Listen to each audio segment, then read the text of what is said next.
Nephrotic syndrome में क्या होता है कि ग्लोमेरुलर परमेबिलिटी इंक्रीज होने की वजह से यूरिन में प्रोटीन्स आने लग जाते हैं। ये अब ज़्यादातर तो किडनी डिजीज़ में होता है, लेकिन बाकी में भी हो सकता है। ज़्यादातर क्रोनिक किडनी डिजीज़ से रिलेटेड होता है। इससे कॉजेज़ क्या होता है, हर वो कंडीशन जो ग्लोमेरुलर फिल्टर मेम्ब्रेन की परमेबिलिटी को इंक्रीज़ कर दे, वो इसके कॉज में होती है। अब इसमें तीन तरह की इसके कॉजेज़ हैं। Chronic glomerulonephritis, glomerulonephritis. दूसरे नंबर पे इसमें भी परमेबिलिटी इंक्रीज़ हो जाती है। दूसरे नंबर पे अमाइलोडोसिस। इसमें एबनॉर्मल प्रोटीन और सब्सटेंसेस बन जाते हैं ब्लड वेसल्स में, और वो बॉयस्मल मेम्ब्रेन को डैमेज कर जाते हैं, और इस तरह उनकी परमेबिलिटी इंक्रीज़ हो जाती है। और तीसरे नंबर पे आती है minimal change nephrotic syndrome.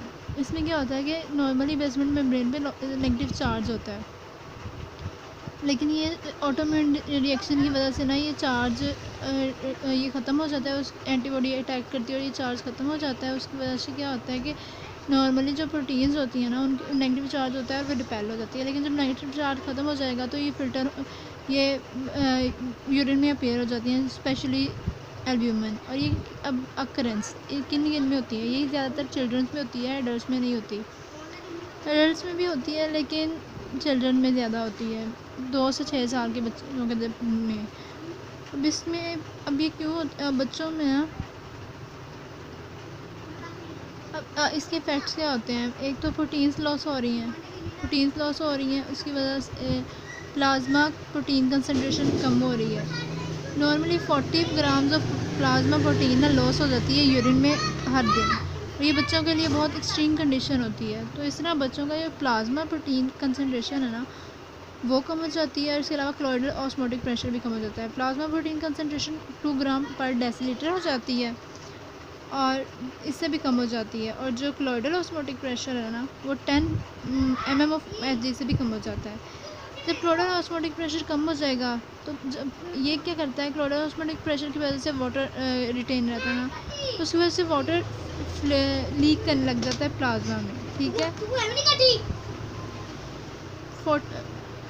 Tissues में लीक करने लग जाता है कैपिलरी से, ठीक है। और जब टिश्यू में ब्लड फ्लूइड आ जाएगा तो उसको हम एडीमा कहते हैं। अल्टीमेटली इसमें एडीमा हो जाता है।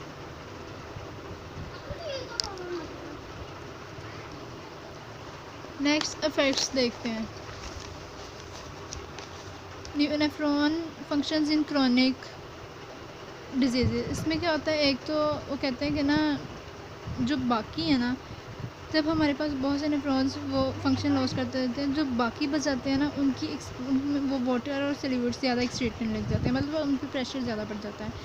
दूसरा है ये इसकी कंसनट्रेटिंग एबिलिटी ना कम हो जाती है दूसरे फंक्शन में। तो वो कहते हैं जब तक ना 75 to 80% तक अगर लॉस हो भी जाए ना नेफ्रॉन, तब भी नॉर्मली किडनी एक्सक्रीट कर लेती है। क्योंकि वो बाकी जो नॉर्मल है ना नेफ्रॉन्स, उन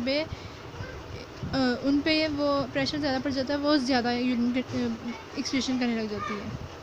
लेकिन अगर और ज़्यादा नेफ्रॉन्स कम होते जाए ना, तो मतलब नॉर्मल रेंज से ना 5 नॉर्मल की अगर बात करें, नॉर्मल का 5 से 10% इससे भी कम हो जाए ना, तो फिर क्या होता है कि फिर इलेक्ट्रोलाइट और फ्लूइड एक्सचेंज नहीं हो पाते हैं, और उनकी रिटेंशन होने लग जाती है। अब ये तो बात थी इलेक्ट्रोलाइट्स की और वेस्ट प्रोडक्ट्स की।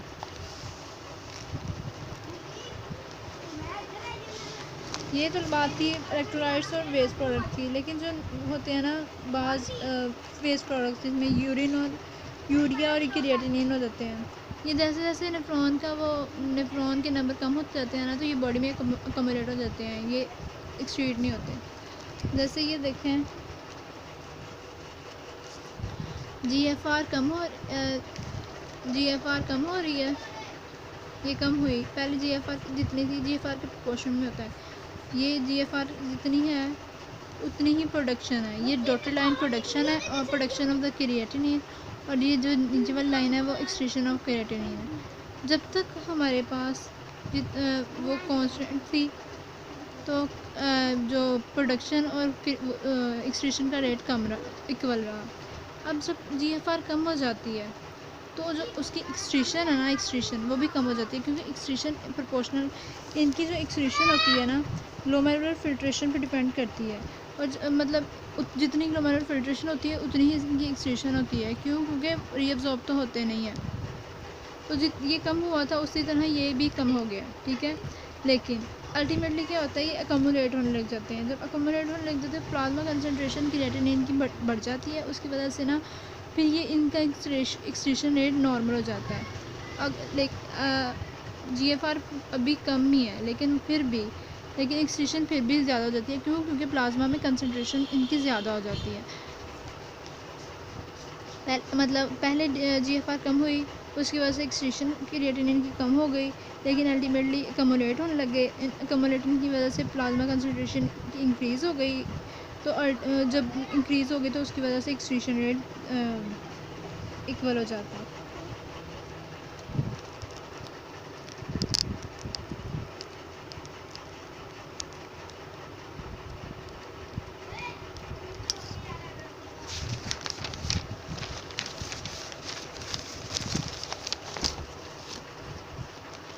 अब हम बात करेंगे ये क्रिएटिनिन,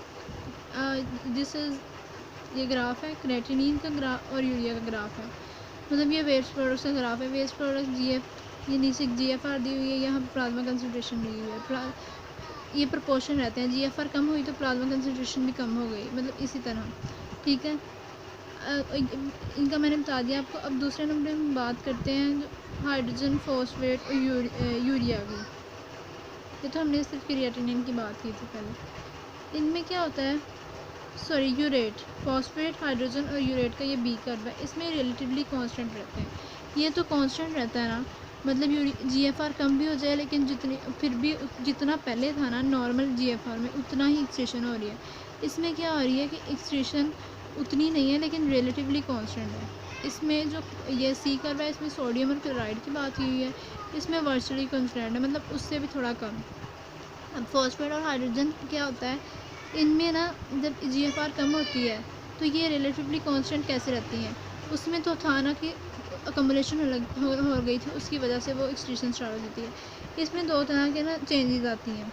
रीअब्जॉर्प्शन को कम डिक्रीज़ कर देते हैं और इसके अलावा सिक्रीशन को इंक्रीज़ कर देते हैं, ठीक है। GFR कम थी तो क्या हुआ, हमने रीअब्जॉर्प्शन को कम कर दिया और सिक्रीशन ज़्यादा कर दी, उसकी वजह से इनकी एक्सट्रीशन रिलेटिवली कांस्टेंट रह जाती है। अब सोडियम क्लोराइड की बात करें, सोडियम क्लोराइड के केस में इसमें क्या होता है, इसमें मेनली हम फैक्टर इसको कांस्टेंट रखने के लिए यूज़ करते हैं कि इसकी जो रीअब्जॉर्प्शन है ना वो कम कर देंगे, ठीक है। और फिर उसकी जो एक्सट्रीशन है वर्चुअली कांस्टेंट रहेगी। ये टेबल देखें तो इसमें उन्होंने सारा बताया हुआ है कि अगर 75% लॉस हो गया नेफ्रॉन का तब क्या होगा, जब नॉर्मल है तब क्या होगा। GFR पहले टोटल थी 125, लेकिन जब लॉस हो गया तो टोटल GFR कम हुई है, लेकिन जो सिंगल की थी वो इंक्रीज़ कर गई। पहले 62.5 थी, फिर 80 हो गई। अब तमाम जो नेफ्रॉन्स हैं उनका वॉल्यूम उतना क्या उतना रहा, लेकिन वॉल्यूम एक्सट्रीशन रेट कम रहा। GFR सबकी कम, टोटल GFR कम हो गई लेकिन टोटल एक्सट्रीशन कांस्टेंट रही है, ठीक है। सिंगल नेफ्रॉन की GFR बढ़ जाती है और जो वॉल्यूम है ना सिंगल नेफ्रॉन एक्सट्रीट करना वो भी बढ़ जाता है, वो 4 टाइम्स बढ़ जाता है। पहले 0.75 था, फिर 3 था। इसी तरह जो बच गए हैं ना न्यूरॉन्स, उसको ना 4 टाइम्स ज़्यादा एक्सट्रीट करना पड़ता है वॉल्यूम, फ्लूइड, और इसके अलावा सोडियम 4 टाइम्स ज़्यादा एक्सट्रीट करना पड़ता है। ये अब वही ये जो चेंजेस हैं उन्हीं दो वजह की वजह से होती हैं कि जो ब्लड वेसल्स हैं ना और ग्लोमेरुलर हैं उनकी हाइपरट्रॉफी हो गई है और वेज़ोडाइलेशन हो गई है, ठीक है। वेज़ोडाइलेशन हो गई है और हाइपरट्रॉफी हो गई है। जब हाइपरट्रॉफी हो जाएगी तो अब इन दोनों की वजह से ब्लड फ्लो इंक्रीज़ हो जाएगा, इन दोनों फैक्टर्स की वजह से, और इसके अलावा GFR इंक्रीज़ हो जाएगी।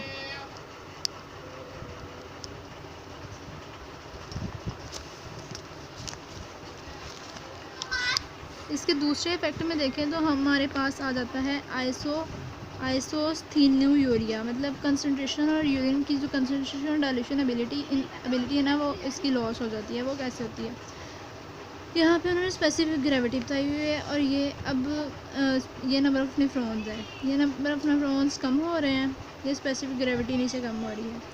इसमें क्या होता है कि जो कंसंट्रेशन एबिलिटी है ना वो कम हो जाती है, वो भी 2 वजह से कम होती है, और जो डाइल्यूशन एबिलिटी है वो भी 2 वजह से कम हो जाती है। डाइल्यूशन एबिलिटी कम हो जाती है क्योंकि जो जब लूप ऑफ हेरल्स है ना बहुत तेज़ी से रैपिड फ्लशिंग ऑफ फ्लूइड होता है, और इसके अलावा हाई लोड ऑफ सल्यूट्स होता है। हाई लोड ऑफ सल्यूट्स मतलब यूरिया वगैरह वहाँ ज़्यादा है, उसकी वजह से सल्यूट की कंसनट्रेशन ज़्यादा हो जाती है। दूसरी बात की है कि रैपिड फ्लशिंग ऑफ फ्लूइड बहुत जल्दी से बहुत जल्दी से आगे जाई जाता है, उसकी सिक्रीशन वगैरह नहीं होती है, ठीक है। अब कंसंट्रेशन एबिलिटी कैसे कम हो जाती है? कंसंट्रेशन एबिलिटी ऐसे कम हो जाती है क्योंकि जब कलेक्टिंग डक्ट से तेज़ी रैपिड फ्लो होता है ना ट्यूबुलर फ्लूइड से, मतलब ट्यूबुलर फ्लूइड में बहुत तेज़ी से ब्लड फ्लो कर रहा है, उसकी वजह से ना कलेक्टिंग डक्ट से वाटर की रीअब्जॉर्प्शन नहीं हो पाती। जब वाटर की रीअब्जॉर्प्शन नहीं होती तो कंसनट्रेट नहीं हो पाएगा यूरिन। इसके अलावा ना जब loop of Henry collecting duct के उधर से गुजरता है ना, मतलब उसकी ट्यूब्यूल में से ब्लड निकलता है, तो वो काउंटर करंट मैकेनिज़्म को प्रिवेंट कर देता है क्योंकि वो बहुत तेज़ी से जा रहा है, उसकी वजह से ना रीअब्जॉर्प्शन नहीं कर पाता सल्यूट और वहाँ पे ठीक है। इस तरह से दो मतलब काम करता है, ये वाटर की रीअब्जॉर्प्शन को प्रिवेंट कर देता है और काउंटर करंट मैकेनिज़्म को प्रिवेंट कर देता है। अब इस डायग्राम को अगर हम देखें तो जब इसे कम कर देता है ना तो उसकी कंसंट्रेटिंग एबिलिटी कम हो जाती है। ये ग्लोमेरुलर फिल्ट्रेट की स्पेसिफिक ग्रेविटी है, और ये हमारे पास यूरिन की मैक्सिमम ग्रेविटी जो कंसंट्रेट कर सकता है, ठीक है। यूरिन की कंसंट्रेटेड यूरिन की जो स्पेसिफिक ग्रेविटी होती है वो इतनी होती है 1.05 और 1.04 के दरमियान में, और जो ये है ना ग्लोमेरुलर फिल्ट्रेट स्पेसिफिक ग्रेविटी ये 1.01 होती है। और जब जो डाइल्यूटेड यूरिन की होती है ना, डाइल्यूटेड यूरिन की होती है वो 1 होती है, ठीक है। अब क्या होता है जब कंसंट्रेशन एबिलिटी कम हो जाती है तो यूरिन की जो स्पेसिफिक ग्रेविटी है ना वो ग्लोमेरुलर फिल्ट्रेट की इक्वल हो जाती है, मतलब वो उसको कंसंट्रेट ही नहीं कर पाएगा। कंसंट्रेट कर पाता तो फिर तो 1.05 और 1.04 के दरमियान में होती, ठीक है ना,